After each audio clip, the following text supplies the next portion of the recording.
Welcome to the Franklin Delano Roosevelt Memorial, who was the president from 1933 to 1945.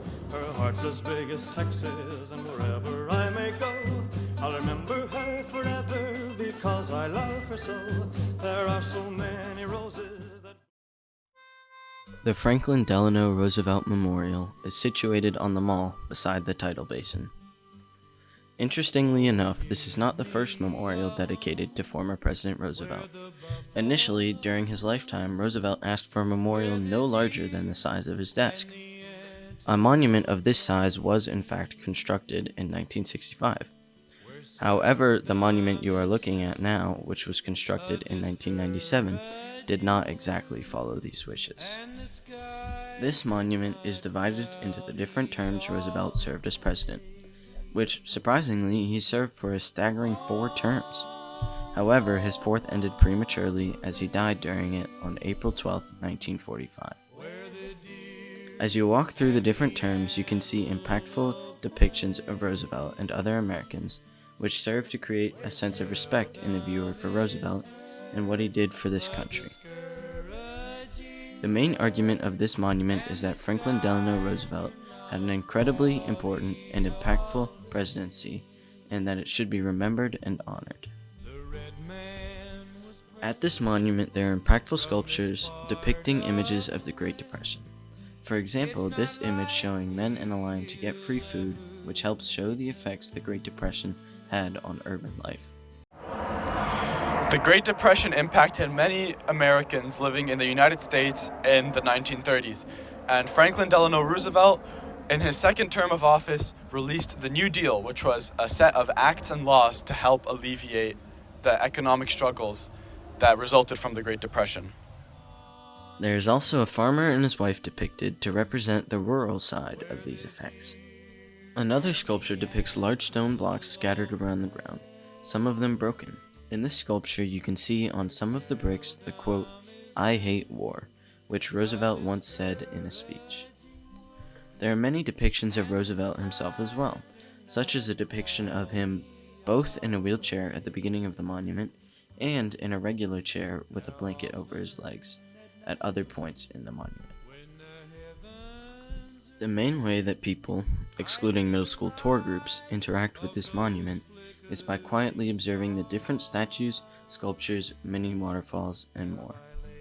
Additionally, there's an abundance of profound quotes said or written by Roosevelt scattered around the walls that mainly preach the value of peace. For example, freedom of speech, freedom of worship, freedom from want, freedom from fear. This quote shows Roosevelt's conviction in his core beliefs and his strength as a speaker. An important note of this monument is that almost all of the quotes on the walls have Braille on them. The placards have Braille as well, but they also have a solar-powered machine on them that can read their contents aloud.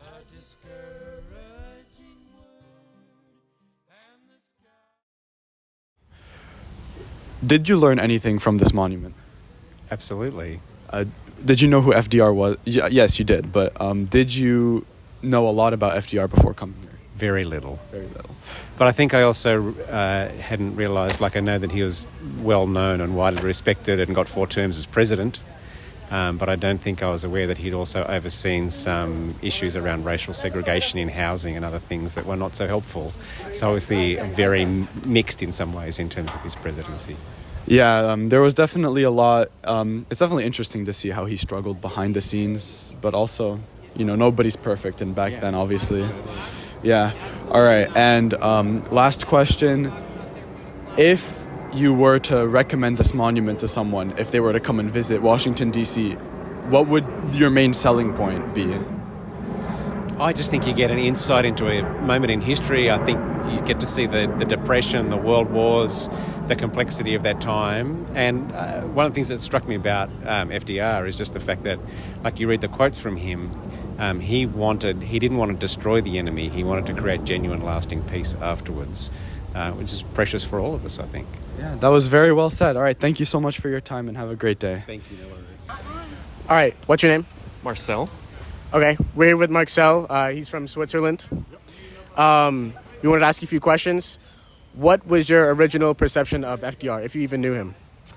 I frankly didn't know that much of him. I think he was the president during World War II, so I think he was really the one that made sure that Europe, where I'm from, gets liberated after all. So that's really what I know about him. Okay. What more did you learn from this monument? Frankly, well, one thing that he had a dog apparently. The other thing was that his wife took some role in the United Nations after he passed away. So that was new to me. Okay. Would you say that this has like increased your general perception of him as like a good person or a good president? Yeah, to a certain extent, yes. I wasn't really, coming from abroad, it's always difficult to know really which president did what and, how big is what they contributed. So, and FDR was not really on my list of like the biggest presidents. So this certainly changed my perception, yeah. Okay, thank you. Is heard a discouraging word, and the skies are not cloudy all day. The red man was pressed from this part of the West. It's not likely he'll ever